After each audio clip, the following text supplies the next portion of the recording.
Travel Tidbits podcast, hosted by the agents of Pineapple Escapes.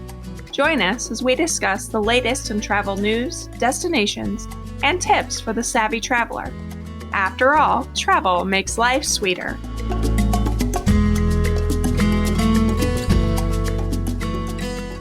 Hello, and welcome to episode 10 of the Travel Tidbits podcast. I'm Jamie Weidel, travel agent and owner of Pineapple Escapes. This week, we're excited to have our resident male of our Pineapple Escapes team, Ben Arnold, join us on the podcast. So at this point, Ben is our only guy who is a travel agent for us. And if you look at our website, it's very pink. And I'm sure that has to be frustrating at times for him. So if you're looking to join an agency, I'm sure Ben would like some other male species around to kind of combat all of the girl talk and all the women that are in our agency. But Ben actually joined our agency in February. It was right before COVID. And obviously that was bad timing for coming on to an agency and becoming a travel agent. But Ben is one of the two agents that I hired from a posting on LinkedIn. I had posted a job posting on LinkedIn and hired Ben and Samantha from that posting. And I kind of one of those people that kind of goes with my gut. And when I read through all of Ben's experience, I knew that he would be a great fit. He has tons of international travel experience and has traveled all over the world. And that is a great asset to us whenever we're looking for some advice or input on an international trip. Ben's always there to help. So Ben, go ahead and introduce yourself to us and tell us a little bit about your journey to become an agent. Yes, thanks, Jamie. So my full name is actually Scott Benjamin Arnold. I go by my middle name, Ben, because my dad's name is also Scott. So growing up, we needed to distinguish the difference. So my dad was Scott and I was Ben. I'm from the Philadelphia area. I lived in Philadelphia for college, and then a couple years after college, I met my wife in college. So we lived together in Philadelphia for a couple years thereafter. I grew up in a little town called Doylestown. That's probably on the map for some people, not everyone, but it's about an hour outside of Philadelphia. And you're probably curious as to why a person from Philadelphia would be wearing a New York Knicks sweatshirt. My dad's from New York, so I like all the New York sports teams. So I like Yankees, Knicks, Rangers, Giants. So across the board, I'm all New York, and I'm a huge sports fan. Go Cubs. So, of course, I respect the Cubs. I like the Cubs. But so being the only guy on the team, though, I would think that there wouldn't be a lot of people that are into sports, but there's some gals from the Chicago, Illinois area, and they're into their sports over there. So that's good for me. In terms of my primary job, I work in healthcare sales. So naturally, I was really excited to do this podcast and voice my opinions and my input on travel. And so why did I become a travel agent? I mean, I had been asked for advice and recommendations from so many people, whether it be friends or family. And I was like, you know what, why don't I give this a try? So I was looking on LinkedIn and I saw Pineapple Escapes. And I was pretty much applying to anywhere that was looking for a part-time travel agent. And I got in touch with Jamie. I told her about my past in terms of travel, and it was a good fit. And unfortunately, I haven't really been able to do much with my role currently because of obviously the situation that's going on. Every region was affected differently by this, both not only physically, but also politically. So the political environment is very different where you live. And in the Philadelphia area, we're pretty stringent and strict right now. But in terms of travel, so I've been to 3 different continents. I've obviously traveled within North America. I've been to plenty of places in the United States. I've been to Europe multiple times, and I've also been to specifically Brazil and South America multiple times. Just to highlight my favorite places. So in the United States, I love to go to the Outer Banks in North Carolina. That's my beach spot. It's my home away from home. I love it there. I love to go to Las Vegas and San Diego. Out west, and then New York City is probably my favorite city. Philadelphia is a great city to live near, but in my opinion, New York City is the greatest city in the world, and they call it the greatest city for a reason. And then in Europe, I've been to a lot of countries in Europe, but probably my favorite place, and I know Jamie's been all over Europe as well. I've been to some of the places she's been to, but my favorite place is London. Just like New York, it's just a big city. There's so much to do. There's endless diversity, endless culture. I love to soak it all up. But probably my favorite trip to Europe was, Jamie's done this as well, as we went over to Europe to go see the Christmas markets in Austria and Germany. So that was really cool. And then finally, my favorite international destination has to be Rio de Janeiro in Brazil. My wife was a teacher there for 3 months. that kind of sparked our interest in not only the city, but the area around the city and the culture. And we made friends while we were there. So we keep in touch with them. They come to visit us. We go to visit them. So it's definitely my home outside the country. I love it there so much. Some of your pictures from there are amazing. Yes. I mean, I would say, I'm not sure. Have you been to Cape Town? Yes. Jamie? Yep. Okay. So, Cape Town, that's another very picturesque destination. Mm-hmm. I mean, it's obviously not the same thing, different cultures, different continents, different countries, but just in terms of scenery and the same feel. Exactly. Yeah. I mean, how many places in the world can you look out on a beach and then look behind you and see mountains filled with a rainforest jungle? Yeah. And then, I mean, the landscape is just spectacular. And then the food, the people, I love it. That's awesome. That's definitely on my short list. So as we jump into more of our international travel talk, I'm sure we'll get into some more of that. So I wanted to jump into our slice of life section. So for your full-time job, are you still working from home? And I know Jill's a teacher. Is she teaching virtually? How's all that going for you guys? Yep. So I'm working from home full-time. Actually, right when the first cases were introduced in New York City, our company pulled the plug, even though we were in Philadelphia right away, being a healthcare company. There's a round table of doctors that we have on our executive board, and they determined, it would be best to work from home. And really, it's for the best. I mean, regardless of how you feel about the situation, we have the capability to do our jobs from home the same as if we were to go into the office. So there's really no reason for us to go into the office aside from the human interaction. But obviously, the technology has made it a lot easier. My wife, she's a school teacher. And we actually have other teachers on our team as well. So I feel everybody's paying involved in education, including parents who have kids at home having to help. But my wife, she's in school every day, wearing a mask, taking all the necessary precautions. She misses normal teaching. She misses normal life in terms of teaching students. She's a special education teacher. So she puts her heart and soul into it. She's working her tail off. But like I said, with this vaccination news, hopefully that's good signs for both travel and the education. I think those are two of the most important things in my life because I want to travel, and then my wife is an educator. I want her to feel safe and be comfortable and get back to actually educating her kids. Yeah. How about your family? Well, my kids are still virtual. They've been virtual since October, and they do a great job with it. I mean, they're pretty self-sufficient, and I'm working from home. I've worked from home since Bo was a baby, so that's not really any different. They're used to me working from home. And then Mike is at the office by himself. All of his employees are working from home, but Mike has to be in the office. So we've kind of got it's a little different situation where we live. I think things are a little bit more open, but Illinois is pretty strict as well. Mm-hmm. I mean, we don't have any indoor dining, no bars, any of that. Mm-hmm. And then a lot of our schools are shut down, and that means a lot for our teachers. But I know our other agent, Jenny, I recorded with her a few days ago for one of our episodes, and they are actually in school, but it's a hybrid model. She's probably 3 hours south of me. So it's funny how even within the same state, we're seeing differences in protocols and how things are being handled. But I think it has been a hard year for all of our industries. Healthcare has been hit. Teaching's been hit. Travel's been hit. It's just been a year that I could have never anticipated. So let's jump into our At the Core.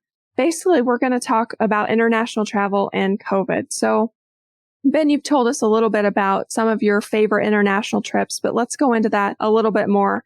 Have you been able to travel internationally this year? And if so, where to? And if not, what is stopping you? What's happening there? And give us some background there. So with my wife being a teacher, we're obviously really restricted in terms of when we can go away, specifically internationally, because anytime you go internationally, you definitely want to be there for at least like 5 days to a week at the very least. And she can't really get that time off during the school year. So we look to travel mostly during the summer.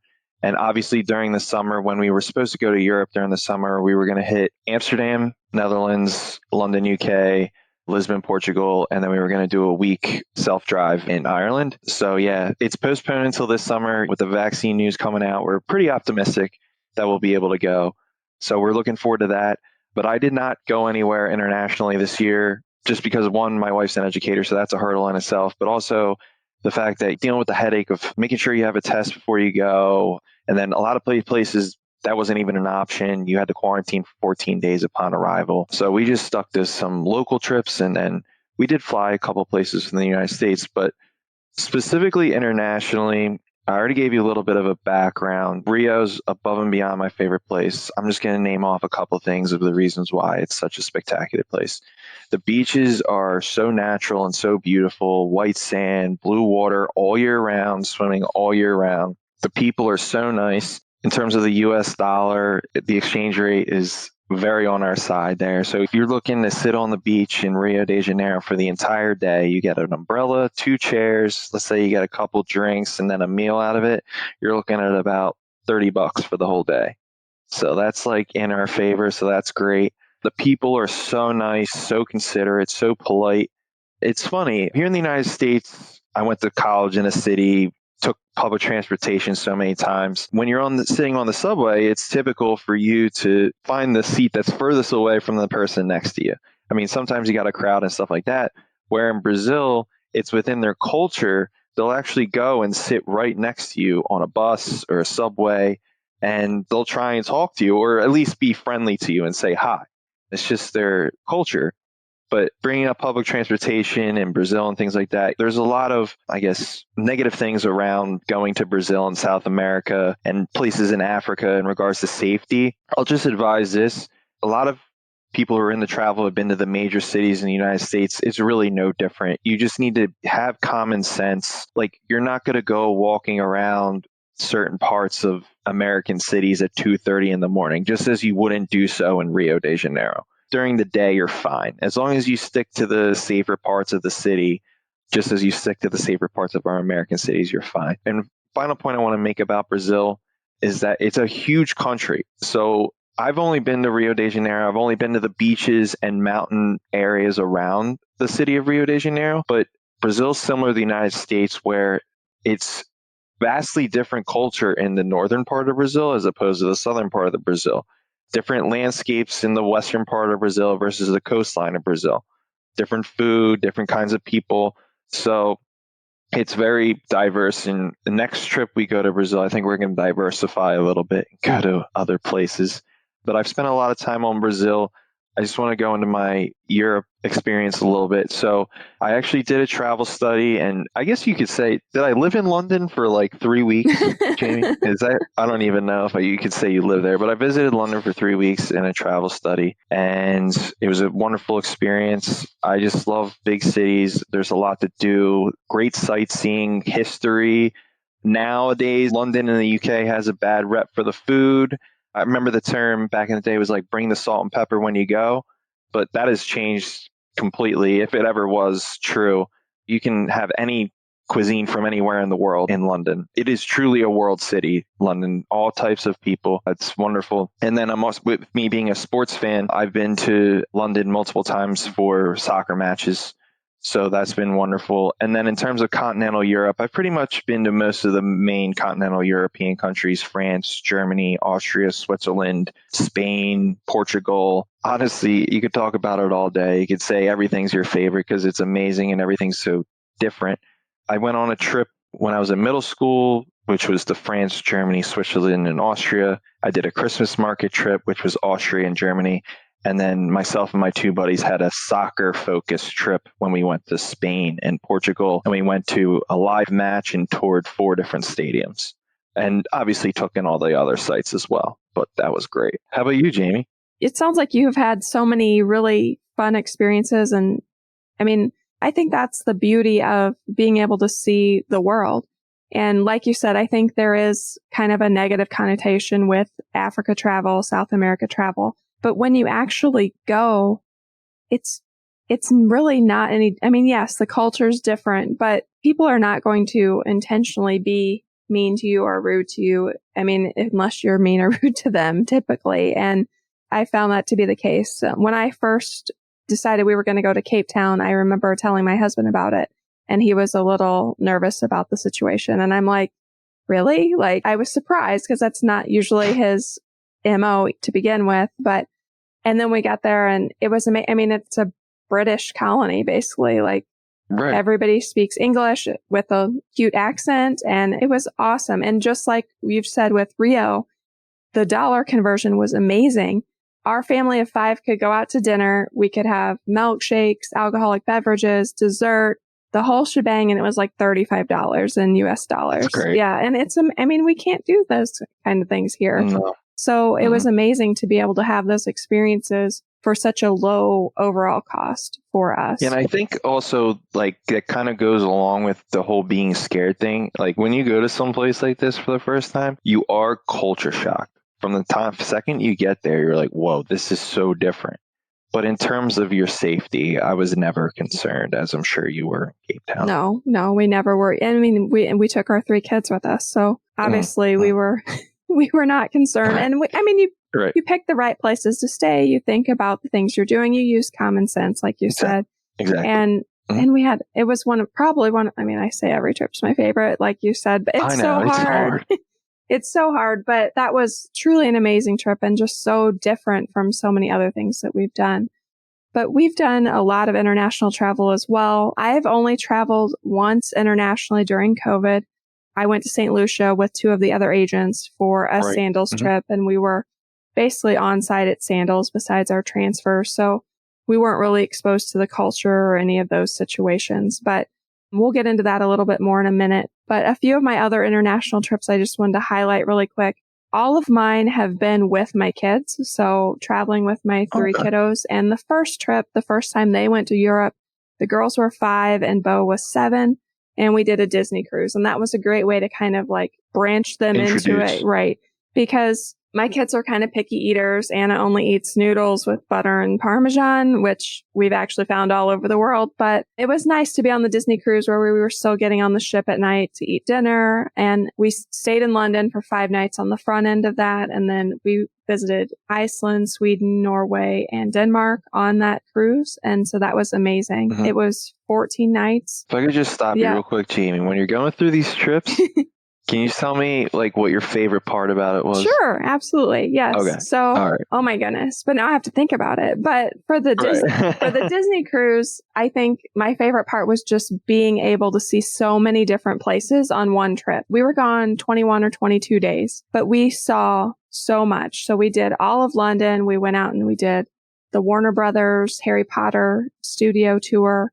And then we got to visit all the different ports, and to be able to see so much in really what was a very short amount of time was probably by far my favorite part of that trip. And it was perfect with kids because we got back on the boat every night during the actual cruise part, and it was comfortable. There was a kids club, and it was easy in that regard to see a lot with our family. The other trip that I wanted to talk about a little bit was the Christmas market trip. And your pictures, every time you post one of your pictures, I'm like, I've been there too. But yes, the Munich one, right? The Munich one was by far my favorite. When I planned the trip, I really didn't think about the Christmas markets. Like I just happened upon great flights, and it was over Thanksgiving break for the kids. And I'm like, we're going to do it. And that's exactly what we did. Yeah. And it was perfect and so much fun. And that Christmas market in Munich, we came home with all kinds of treasures. So and all the little goodies and drinking the mulled wine and the mulled cider. And there's just nothing like it. It's special. Yeah. If you celebrate Christmas, you can't die without visiting a European market. I mean, I agree. It's incredible. I agree. And it just totally set the tone for our holiday season last year when we went, because that was kind of what kicked off the season for us. And it's unlike anything else. But besides Munich, I would also call out Garmisch in Germany. Okay. And that little town was so cute. We stayed at the cutest spot, and their little Christmas market and light display was really adorable too. So that would be one. If I was booking it for a client, I would definitely include Garmisch in there as well. Okay. Is that outside of Munich? Yeah, it's more southern. Okay. So we started in Zurich and did a loop. So we did Zurich up through, we did Neuschwanstein. Yeah, gorgeous. And then went up. We did the opposite. Okay. So, if Germany's here, you went to Switzerland over here. We went to Austria over here instead. Okay. So we did Austria to Germany. You did Switzerland to Germany. Yes. And we went through Austria, though. We stayed in Innsbruck for one night, too, which was gorgeous, too. But it was an amazing little road trip through Europe, and it was the perfect Thanksgiving trip. And that one was amazing. And then my other big international trip that besides Europe, we've done a lot in Europe, but the other one that I really enjoyed was South Africa. We did Cape Town and we did a safari, And there's just nothing like a safari. Like, yes, I've done Kilimanjaro safari at Walt Disney World a million times, but it's just... I'm sure that was a little bit different. I mean, and Disney does a great job, don't get me wrong, and their animals are much better fed. Oh, yeah. We were there during the drought when we went to Cape Town, so a lot of the animals were pretty scrawny, but it was because of the drought. And like, even like the savannah was a totally different color than I had in my mind because they had been without rain for so long. It was like brown and yellow. Yes. Yeah. Where I thought it would be a lot more lush, and it just wasn't where we were anyway. But it has rained there quite a bit since I was there in 2018. But that was also an amazing trip, and definitely one that I would recommend for anyone looking to travel internationally. And all of these trips that I've talked about have been with my family, with my kids. And my kids right now are 13, 11, and 11. So they were all younger during these, and they hold up really well. And those flights to Cape Town, we were in transit for almost 30 hours on the way there because we missed our connection in Madrid. Oh. And then the way home was a good 24 hours. So it's long flights, but we did it. So. Well, I tell you, your kids are a really good age now to go anywhere you want. Yeah. I mean, you take your kids everywhere with you, but now they're young adults almost. Yeah. I think I can't wait for COVID to really be gone, or for all of us to be vaccinated so that we can go more, because we had Machu Picchu planned for this year and that got canceled and rescheduled again. So hopefully we'll get there next year is the plan. But I think COVID has really impacted. I mean, a lot of countries are not open right now to American citizens. And obviously that has impacted international travel a lot. But I think that there are some good things coming. I think that the vaccine coming will hopefully be a positive, depending on how all of that works out. And then I think there will be this revenge travel concept. Well, we talked about that on a different podcast. Nikki and I talked about it, but I do think that people have been in their homes for almost a year now and are ready to travel. And I'm hoping that we'll see some of that revenge travel as well. One thing that there are things that are open internationally. St. Lucia's open. Mexico's open. There are other countries that are open with a COVID test. For St. Lucia, I had to have a negative test before I could travel.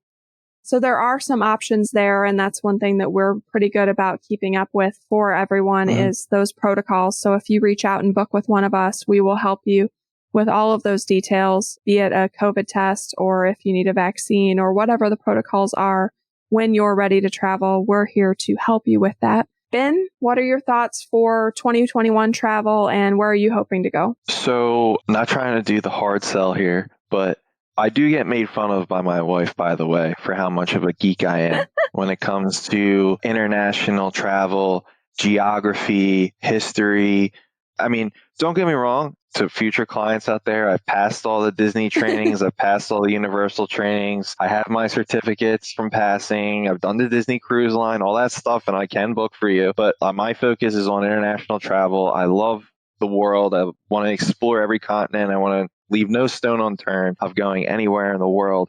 So in 2021, we basically just are like you with your Machu Picchu. We just postponed our Europe trip from this past summer to next summer. And again, I'm a total geek. Not a lot of people like doing this, but I keep up to date with different embassies around the world to see what they're doing in terms of COVID. I obviously follow the UK very closely, Brazil very closely, the Caribbean very closely. If I want to go to a beach, I don't actually go to Florida. I go to the Caribbean because I love it to go internationally so much. And then also we were supposed to go to Rio for New Year's this year as well, but obviously that got canceled. So we're basically just postponing 2020 to 2021. Just moving it. Yep, we'll do a big Europe trip, hopefully in the middle of next summer. And then we'll go to Rio for New Year's, and it's right on the beach. They have docks set out in the middle of the Atlantic Ocean and fireworks are lighting up all over the beach. So that'll be a great experience. I'm trying to go somewhere probably in the spring. It depends on how fast this vaccine comes out, you know what I mean? And the requirements abroad. My dad works in science and he works in the medical field as well. So I'm totally okay taking the vaccine if it allows me to travel. Life's short, but I want to go somewhere. I want to travel. I'm going to take a vaccine if I need to go somewhere. So that's what we're hoping to do. Again, I've been using a lot of this time to scour out my future international destinations. You brought up Cape Town. We really want to do a safari. We really want to go to South Africa. Morocco, Casablanca, and Marrakesh have been two places we really want to go visit in Morocco. And then we want to do maybe a Nile River cruise in Egypt and check out the Great Pyramids and go see Cairo. That would be a great one. And then again, the nerd in me, they actually have Japanese baseball tours. So I've been looking into that a little bit. So what you do is over 10 days, you go to like 8 Japanese baseball games and you visit all the different towns within Japan. So I figured that would be a good way for me to immerse myself in their culture. But yeah, and I mean, how passionate about it I am, I might even do on that trip by myself, just so I can enjoy it on my own, because I don't know who else would want to go with me. And then Australia as well. I've been researching a lot about that. So pretty exotic, pretty far away locations. And ironically, I'm actually a person, Jamie, I actually do not like to fly. But I love to travel internationally long and far, but I do not like to fly. I'm 6'2". Oh. I have a little bit of claustrophobia / anxiety on planes, but it's worth it. Oh, yeah, definitely. As you said, I've been on 24-hour benders going to wherever internationally. It stinks, but it's worth it. No, I completely agree. I think it's totally worth it. And I actually think you'd get along great with my husband. He's a nerd in all the same ways you are. He loves history. He has his master's in history. He loves geography. He loves all of those nerdy things. And so one of our trips that we've been planning is Japan. I've been looking at Tokyo. I was actually thinking I had plotted out maybe the Olympics for this year. And then that would have been really cool. Wouldn't that have been amazing? And then so we'll see how everything opens up. And would this be a kids trip too? My kids are all swimmers. So I thought that would be amazing to be able to go see the swimming. But I kind of had it mapped out, and then COVID hit, and now the Olympics were postponed. And so we'll see what ends up happening there. But that's kind of been on my radar as well. But I think my husband would love your Japanese baseball trip. So I might have to get some more info from you about that one. My dad's a big baseball guy, and I brought it up to him. He's like, I don't know about that. So maybe Mike will be my partner on that one. That'd be hilarious. That'd be awesome. I love that idea. So let's go ahead and wrap it up with our Crushed It section this week. Our travel favorite of the week. So I picked a universal travel adapter. This is obviously something that we all need when we're traveling internationally. I picked one that's similar to the one that we have from Amazon. The one that we have is actually an older model. We've had it for probably 5 or 6 years now, but I like the ones that are a block like that because they're easy to pack and they have the multiple USB chargers in them, which is great for us with the family. I usually actually pack 2 of them. Ben, do you have a specific adapter that you like? Yes, I do. I like the universal travel adapter. It is the Allen one. International power adapter. Actually, I have it right here. I have that. I have one very, very similar. And I love it because it has EU on it, UK, USA, and Australia. But the cool thing is that I can bring this to Brazil. It doesn't have a Brazil connector. So like when it comes out of here like that, it doesn't have Brazil. So I have my own Brazil blocks that I use, but I can plug Brazil outlets in here. I can plug pretty much any outlet into this in the world. So that's helpful as well. But this is my favorite one.